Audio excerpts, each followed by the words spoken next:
नमस्कार साथियों, स्वागत है आपका अपने ही यूट्यूब चैनल बीरू एकेडमी पर। डियर बात करेंगे 50,000 पदों पर जो शिक्षक भर्ती का ऐलान है वो हो चुका है।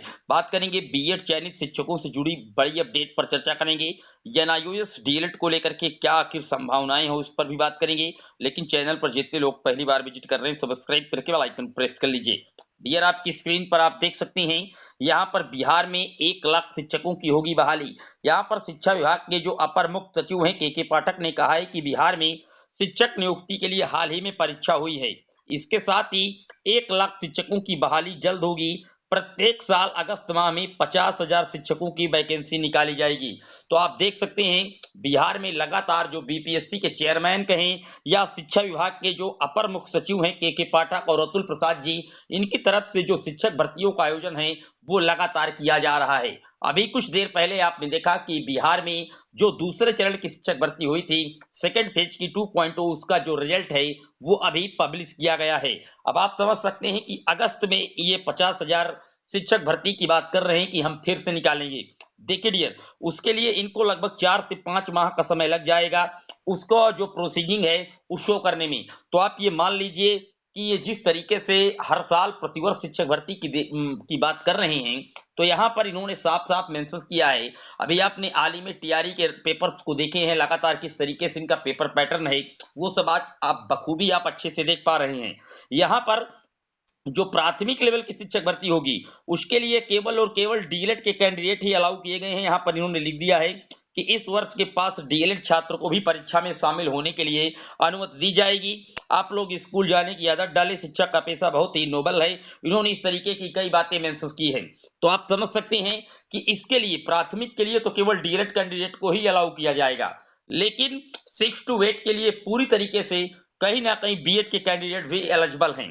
अब यहाँ पर जो हमारे एनआईओएस डीएलएड के कैंडिडेट हैं, उनको लेकर के आपने देखा था कि 28 नवंबर 2023 को माननीय सर्वोच्च न्यायालय ने एक जजमेंट दिया था, जिसमें सर्वोच्च न्यायालय ने इनको डिफरेंट बता दिया है। इसके पहले जो हमारे शिक्षा मंत्रालय है, केंद्रीय शिक्षा मंत्रालय एमएचआरडी के हैं, उन्होंने एनआईओएस डीएलएड को और जो रेगुलर डीएलएड है 24 माह का, दोनों को इक्विवेलेंट बताया था। लेकिन चूंकि उन्होंने जो लेटर है वो कहीं ना कहीं आप कहें एनसीटी के पास मुहैया नहीं करवाए थे, और इसीलिए उसका जो गजट में वो मेंशंस नहीं हो पाया था। और उसके बाद मामला आपने देखा कि बिहार या पटना हाई कोर्ट से होता हुआ और फिर उत्तराखंड हाई कोर्ट से होता हुआ भोरा जी से पहुंच गया माननीय सुप्रीम कोर्ट, और सुप्रीम कोर्ट ने पूरी तरीके से डिफरेंट बता करके प्राथमिक लेवल से 1 to 5 से या नायोस डीएलएड को पूरी तरीके से बाहर कर दिया था। यहाँ पर जो कैंडिडेट पहले से सिलेक्ट हैं, जैसे बिहार में काफी ज्यादा छात्र वहां पर सिलेक्ट हैं, और वहां पर आपने देखा कि जो प्रॉब्लम्स हैं वो काफी छात्र इस तरीके के भी इनके अगेंस्ट में चले गए हैं नायोस डीएलएड के, कि इनको बाहर भी किया जाए जो सिलेक्ट हैं। इसी क्रम में आपने आज देखा था कि वहां के एक बड़े नेता चिराग पासवान जी की तरफ से भी ये ट्वीट किया गया कि जो एनआईओएस डीएलएड है उनको इंक्लूड किया जाए, क्योंकि इसके संदर्भ में भी लगातार जो शिक्षा मंत्रालय है, एमएचआरडी है, उन्होंने पहले भी कहा है कि दोनों इक्विवेलेंट हैं। ये एनआईओएस डीएलएड और रेगुलर डीएलएड दोनों में कोई विशेष अंतर नहीं है, इसलिए पीआरटी लेवल पर इसको हम वैलिड कराते हैं। इसके लिए जो आए दिन आपने देखा कि अभ्यर्थी हैं वो लगातार दिल्ली तक पहुंचे हुए हैं, और वहां पर केंद्रीय शिक्षा मंत्री धर्मेंद्र प्रधान जी से उन्होंने मिल करके अब जो अपना लेटर है वो ज्ञापित किया है कि आप कोई ऐसा एक पत्र या डायरेक्शन माननीय सुप्रीम कोर्ट की दीजिए या एनसीटी को भेजिए, जिसके माध्यम से जो नया नायोस डीएलएड है वो प्राथमिक में बना रहे। देखिए डियर, इसी तरीके से बीएड को भी माननीय सर्वोच्च न्यायालय ने इनवैलिडेट कर दिया था, और एनसीटी 28 जून 2018 वाले गजट को इनवैलिडेट कर दिया था। हालांकि उसको सबसे पहले राजस्थान की जोधपुर हाईकोर्ट ने इनवैलिडेट किया था 25 नवंबर 2021 को। लेकिन एनआईओएस का जो मैटर है, भले ही किसी भी राज्य की हाईकोर्ट में रहा हो, चाहे बिहार में हो, उत्तराखंड में हो, हर जगह यहाँ पर कैंडिडेट सेलेक्ट हैं, और लगभग 15 लाख कैंडिडेट इस समय एनआईओएस डीएलएड के इंडिया में वर्कआउट कर रहे हैं, सर्विस दे रहे हैं। देखिए डियर, इनका मामला किसी भी हाईकोर्ट से कहीं ना कहीं आप कहें तो निस्तारित नहीं हुआ था। अंतिम फैसला इनका माननीय सर्वोच्च न्यायालय से ही आया है, और वो भी 28 नवंबर 2023 को। तो उसके आगे की भर्तियों के लिए तो निश्चित तौर पर इन पर प्रॉब्लम है। जैसा कि अभी आपने देखा कि बिहार की सेकंड फेज की जो शिक्षक भर्ती हुई थी, जिसका रिजल्ट अभी कुछ देर पहले रिलीज किया गया है, कई चरणों में वहां पर रिजल्ट रिलीज हो रहे हैं लगातार। 25 तारीख तक सारे रिजल्ट आ जाएंगे, काउंसलिंग इत्यादि चलनी है। लेकिन वहां पर सारी बातें मेंशंस कर दी गई थी कि हम ये जो शिक्षक भर्ती चल रही है इस समय, वहां पर हम प्राथमिक लेवल पर एनआईओएस डीएलएड को इंक्लूड नहीं करेंगे। उन्होंने माननीय सर्वोच्च न्यायालय का 28 नवंबर 2023 का जो जजमेंट है उसका हवाला दिया था। हालांकि मैं आपको बता दूं, अगर इस मामले को माननीय सर्वोच्च न्यायालय में चैलेंज किया जाए पुनः, क्योंकि नोटिफिकेशंस पहले का था और बाद में ये बातें स्पष्ट होकर आ रही हैं, तो हो सकता है कि एनआईओ रेलेट को का जो रिजल्ट है वो भी इसमें अलाउ किया जाए, एक बार प्रयास कर लेना चाहिए। अब कुछ कैंडिडेट कहेंगे कि सर इस तरीके से तो 7th फेज में बीएड के कैंडिडेट भी जो फॉर्म अप्लाई किए थे तब उस समय एनसीटी का गजट पॉइस नहीं हुआ था, तो उनको वहां पर अलाउ नहीं किया गया था, मामला सुप्रीम कोर्ट तक पहुंचाया गया था, बिहार की सरकार खुद गई थी और फिर अंत में बिहार की सरकार ने अपनी जो एसएलपी है उसको विड्रॉ कर लिया था। देखिए वो मैटर अलग है, क्योंकि एनसीटी का जो गजट था 28 जून 2018 वाला, उसको इसको पहले भी राजस्थान की जोधपुर हाई कोर्ट के द्वारा इनवैलिड कर दिया गया था। यानी कि उस गजट का जो लीगल पोजीशंस था उसको 25 नवंबर 2021 को रद्द कर दिया गया था माननीय जोधपुर हाई कोर्ट के द्वारा। और जो एनआईओएस डीएलएड है ये कभी रद्द नहीं हुआ किसी राज्य की हाई कोर्ट के द्वारा, इसको केवल 28 नवंबर 2023 को ही रद्द किया गया था।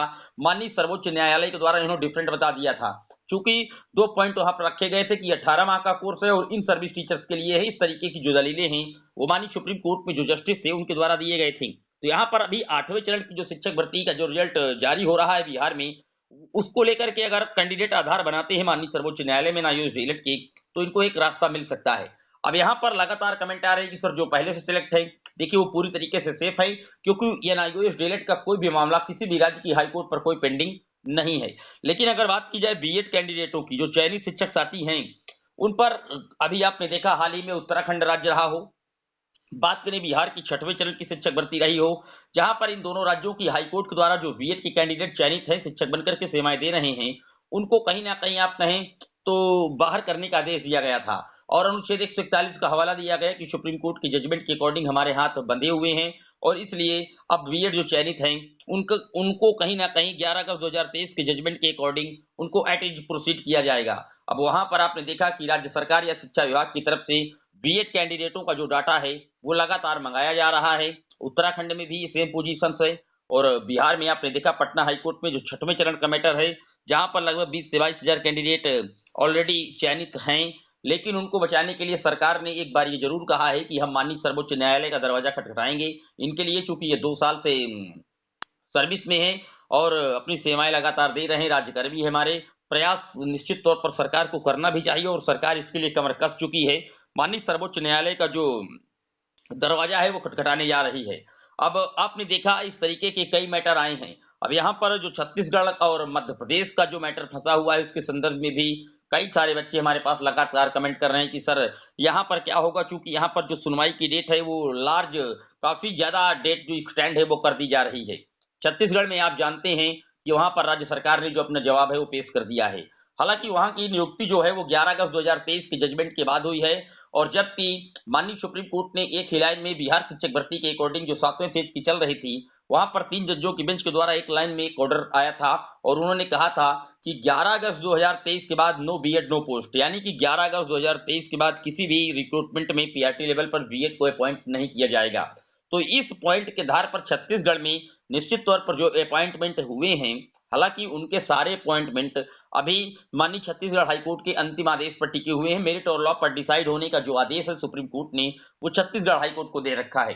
तो निश्चित तौर पर वो भर्ती प्रक्रिया तो ऑलरेडी रडार पर है ही। यहाँ पर मध्य प्रदेश की एमपी वर्ग 3 की जो शिक्षक भर्ती है, जहां पर 2 चरणों में बीएड के कैंडिडेट ऑलरेडी सर्विस कर रहे हैं, लगभग 1 वर्ष का समय होने को जा रहा है, वो भर्ती प्रक्रिया भी ऑलरेडी माननीय सुप्रीम कोर्ट की आउटकम है और उसका भी मामला माननीय जबलपुर हाई कोर्ट में चल रहा है और आने वाली आप कहें इसी 4 जनवरी 2024 को मध्य प्रदेश की शिक्षक भर्ती के अकॉर्डिंग एक बड़ी सुनवाई होने जा रही है। यहाँ पर भी मध्य प्रदेश में भी राज्य सरकार ने जो अपना जवाब है दाखिल कर दिया है। सारे जगह केवल डाटा मांगा गया है कि बीएड के कैंडिडेट कितने हैं, डीएलएड के कितने हैं, ऐसे कितने कैंडिडेट हैं जो दोनों कोर्स किए हुए हैं। इस तरीके का जो डाटा है वो लगातार मांगा गया है। फिलहाल जो कहीं ना कहीं बिहार के 6वें चरण की शिक्षक भर्ती है और उत्तराखंड की जो शिक्षक भर्ती है, जिस तरीके से यहाँ पर डाटा मांगा गया है राज्य सरकार या शिक्षा विभाग की तरफ से बीएड चयनितों को लेकर के, अगर यहाँ पर बड़ी कार्रवाई होगी तो निश्चित तौर पर मध्य प्रदेश और छत्तीसगढ़ में भी लगभग बीएड पर एक बड़ी जो आप कहे कार्रवाई वो होना लगभग तय हो जाएगा। तो आप लोग बने रहिएगा। देखने वाली बात ये होगी कि जो डाटा है वो मांगा गया है बिहार में छठवें चरण की शिक्षक भर्ती हो या उत्तराखंड में हो, अब बिहार की जो सरकार है, वो आखिरकार अपने राज्यकर्मी जो 2 साल से वहाँ पर सर्विस हैं, सर्विस टीचर लगे हुए हैं, उनको बचाने का क्या विकल्प तलाशती है और माननीय सुप्रीम कोर्ट क्या डायरेक्शन देते हैं, इस पर जब मामला माननीय सुप्रीम कोर्ट पहुँचेगा, तभी स्पष्ट हो पाएगा। हालाँकि 11 अगस्त 2023 को लेकर के जो रिव्यू याचिका है, मॉडिफाई है, क्लैरिफाई है, उसको लेकर के एक याचिका अर्णव घोष जी की तरफ से वेस्ट बंगाल की तरफ से लगाई गई है और उसकी जो सुनवाई की डेट है, वो एक बार लगी थी जस्टिस श्री अनिरुद्ध बोस जी की बेंच पर और उन्होंने ये कह करके मामले को एप्रोप्रिएट बेंच को ट्रांसफर करने की बात की थी कि जो जस्टिस जस्टिस सुधांशु धूलिया जी हैं, उन्होंने इस केस को लिखा था, ऑथर हैं वो, तो इसलिए उनको ये केस को रेफर किया जाए, उन्होंने सीजीआई से मांग की थी। तो इसलिए उस केस को कहीं न कहीं उनके पास रेफर किया गया है, लेकिन आप जानते हैं कि जो सुप्रीम कोर्ट है की बेंचेज होती हैं, काफ़ी ज़्यादा बिज़ी होती हैं। इसकी वजह से अभी तक जो अर्णव घोष वाली याचिका है, उस पर किसी भी प्रकार की कोई डेट नहीं निकल कर आई है। वो उसमें केवल एक चीज़ को होना काफ़ी महत्वपूर्ण है कि आखिरकार जो जजमेंट आया है 11 अगस्त 2023 को, वो कब से प्रोसीड होगा। एनसीटी का जो गज़ट है कि 28 जून 2018 से ही क्वेश होगा या फिर राजस्थान की जोधपुर हाई कोर्ट का जो डिसीजन आया था 25 नवंबर 2021 वहाँ से क्वेश होगा या फिर 11 अगस्त 2023 वहाँ से क्वेश होगा। इन सारी बातों पर जो चर्चाएँ हैं, जो पर्दा है, वो तभी उठेगा जब श्री अर्णव घोष जी की याचिका पर सुनवाई होगी। अब कुछ कैंडिडेट 69,000 शिक्षक भर्ती को लेकर के भी लगातार कहीं न कहीं विरोध कर रहे हैं कि ये भर्ती प्रक्रिया भी पहले की है और इसको भी यहाँ से भी बीएड को कैंडिडेटों को बाहर होना चाहिए। यहाँ पर एक याचिका का निस्तारण भी किया गया था, आपने देखा था माननीय Devesh Sharma versus union of India की तरफ से यहाँ पर 881 की जो याचिका उत्तर प्रदेश की लगी थी, उसका भी निस्तारण किया गया था। इस तरीके की कई बातें बताई गई हैं, लेकिन फिलहाल अभी तक 69,000 शिक्षक भर्ती में किसी भी प्रकार का कोई मामला देखने को नहीं मिल रहा है क्योंकि जो 69,000 शिक्षक भर्ती है उत्तर प्रदेश में, वो ऑलरेडी माननीय सुप्रीम कोर्ट के डायरेक्शंस पर ही की गई थी। क्योंकि इसका कट ऑफ इत्यादि को लेकर के पहले भी मामला एक बार चैलेंज किया गया था, जहाँ पर सरकार ने गुणवत्तापूर्ण शिक्षक इत्यादि का हवाला देकर के ये भर्ती प्रक्रिया को कंप्लीट किया है। फिलहाल जो भी होगा बिहार में और उत्तराखंड की चयनित बीएड कैंडिडेटों को लेकर के अगर वहां पर कोई कड़ा रुख आता है या कहीं ना कहीं ऐलान होता है, सरकार उनको बजाने का प्रयास नहीं कर पाती चूंकि अभी उनके पास माननीय सुप्रीम कोर्ट का एक विकल्प खुला हुआ है। ये सरकार वहां पर सुप्रीम कोर्ट ले जाएगी मैटर को क्योंकि वहां पर ऑलरेडी सर्विस दे रहे हैं, 2-2 साल का टाइम ऑफ पीरियड हो गया है उनको सर्विस देते हुए। अगर सरकार उनको माननीय सुप्रीम कोर्ट ले जाती है और वहां से उनको कुछ राहत मिलती है तो ठीक है, वरना मध्य प्रदेश हो, छत्तीसगढ़ हो, वेस्ट बंगाल हो, इन सारे राज्यों पर जो बीएड के कैंडिडेट हैं, उनके लिए खतरे के जो बादल हैं, वो लगातार मंडराते रहेंगे। आपकी क्या राय है पूरी वीडियो पर जरूर कमेंट कीजिएगा। पहली बार है सब्सक्राइब कर लीजिएगा। जय हिंद, वंदे मातरम।